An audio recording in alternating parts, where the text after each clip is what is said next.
We are live. I've actually never done this like this, just randomly. But hey, let's do this. Okay, so daily thoughts for today and why I'm popping on today. I know we didn't have meditation Monday on Monday because the day got lost and I got lost on the day and life happened and unfortunately it happened. So popping in today and I'm going to talk about this because I'd love to talk about this thought, this thing rolling around in my head. And it's about, how is impatience holding you back? Most of us get going, right? We get going, we get into this space, we travel, we do, and we're constantly in this go, go, go, go. Now we take time out, we all have time. Hi, happy Wednesday, Alex. How are you? Welcome. We all take time out here and there, right? We meditate, we have our workout time, we have our time outside, we have our time with our family.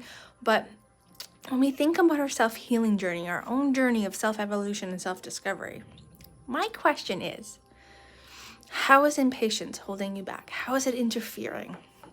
I mean, don't get me wrong, I can be the most impatient person in the world. When it comes to my own kind of like, let's get it done, what are the answers? But what I realized today, and I was thinking about this, is sometimes we don't give enough time. We don't allow ourselves the ability to receive the information or the next step or the guidance or the synchronicities because we get impatient with ourselves. We get impatient with the process. We get impatient around the fact that it's not happening fast enough or how fast we thought it would be happening. And that creates this static energy, this disconnect in a way, kind of like a little speed bump. Now, is it a big speed bump? That all depends on you and how you hold that flow of impatience and the conversation and the self-coaching that impatience supports and encourages and the rabbit hole it takes you down. I mean, we all want things to be done, right? Instantly. But sometimes things need time to unfold because there are a multitude of layers that are connected to it that also need time to integrate, dissolve, release, to create a space and opening for you to clearly and easily understand what it is that is guiding you to the next space of self-creation, self-evolution, self-discovery, self-healing. And so I understand that impatience can also be connected to expectation. We get in our own way through expectation. Expectation can be one of the leading foundations that gets us discombobulated with the flow of the journey, the flow of ourselves, and how we perceive expectations, how we create expectations, how we embed expectations, how we imprint and have been imprinted upon with others' expectations. So how does expectations and impatience line up for you? Does it line up together? Is it co-creating a wall that is stalling you in your next opening? And is this something that has been kind of here and like playing in the background, or is it something in the forefront? So when you think about how impatience and expectations work with you and how you work with them, where do they line up? Is it just kind of there, or is it that voice that is like sitting on your shoulder that's like, hello, and it takes you down that negative rabbit hole, that it's not happening fast enough, that you're not doing enough, that you're not good enough, or that, that negative self-talk? How is that process impeding upon your positive self-coaching and self-evolution? So a little bit of thoughts today. What rabbit hole and how this came about was, I was pulling cards actually for a session. I'd never pulled cards for this person before, but there was something about it. The cards actually traveled down to the coast with me, and as I was shuffling, I felt myself get kind of impatient with the cards. And it made me step back and take a moment and be like, it's not up to me when the cards come out. It's really up to them. And then I totally stepped back and it was like, 4 fell out instantly. And there was one more to go, but it was like, no, you need to look at these first before you can pull that last card. And you know what? I'm glad I did. I'm glad I did get the messages from the first 4, because I would have missed the subtleties of the last card. And it was the subtleties of the last card and the energy around the subtleties of that last card that was the important part of the card, not actually the words of the card. Or, I went back and I read the meeting after. I had written my notes about what I got, and it was definitely not the necessarily the blunt meaning of the card, but the soft meaning of that card. And so it was really interesting. And that's what kind of got me thinking about how our impatience and our expectations play a role in our everyday life more than maybe we realize and recognize, and how as we step back and we start to recognize and see the patterns and habits of those two components, how they flow together, but also how we can make those shifts and changes to help us step back, be open, and know and trust and feel confident that timing is happening.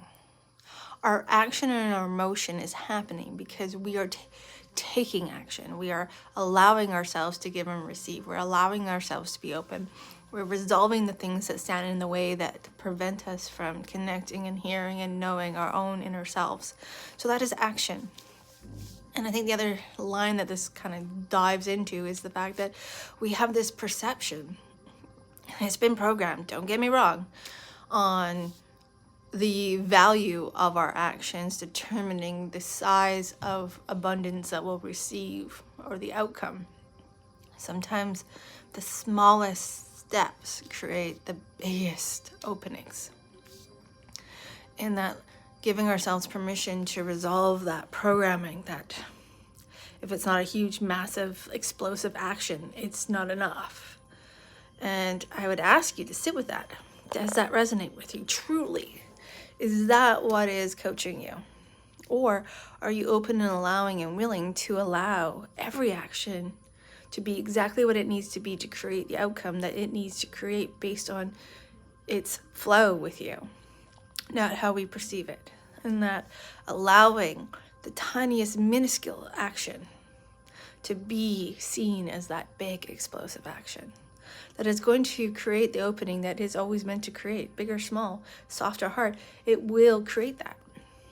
But we have to stop looking at it. If it's not this, it's not good enough, because that again is like the impatience and expectation. It creates another wall that prevents us from settling in to the synchronicities and the flow and the frequency and vibration that is guiding us, our cosmic inner and higher self, your super consciousness, your guides, your guardians, and light beings of the highest origin that are working with you to help you to be a part of your journey, to encourage your journey, to support your journey, or simply that inner mentor and coach that is you.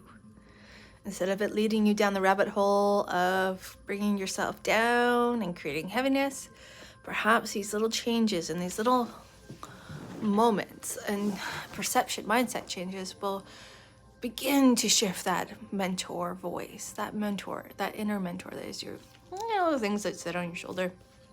Often, one is positive, one is negative, or, what I mean, that conversation that we can go back and forth with. Well, maybe it's time to shift that. So remember that when you're moving forward on your journey, whatever that looks like for you, however that is working for you, step back and appreciate yourself, because you're still stepping, you're still moving, you're still creating flow, you're still creating motion.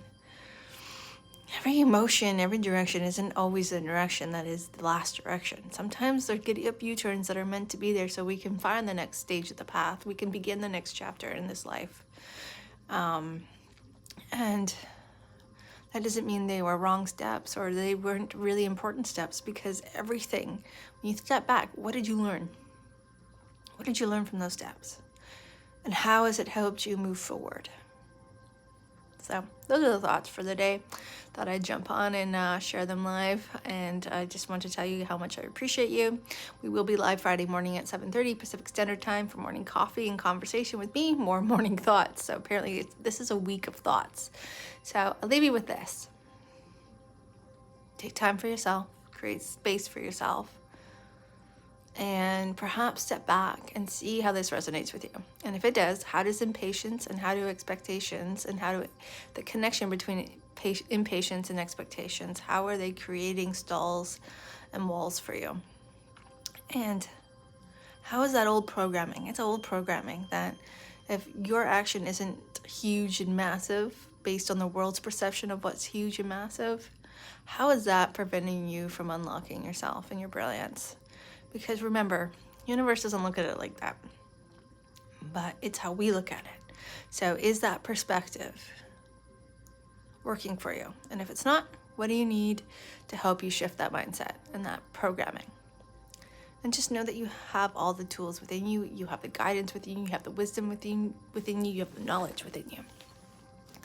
Just making space to hear, allow, and feel, and listen it however you interpret it. So I hope that you have an amazing Wednesday. Thank you for taking a moment to be here for the live or watch the replay. If you like the content and you want more content like this, please go ahead and hit the like button, share button. Alex, I hope you have a wonderful day, and I will see you Friday, and love your face too. All right, guys, cheers.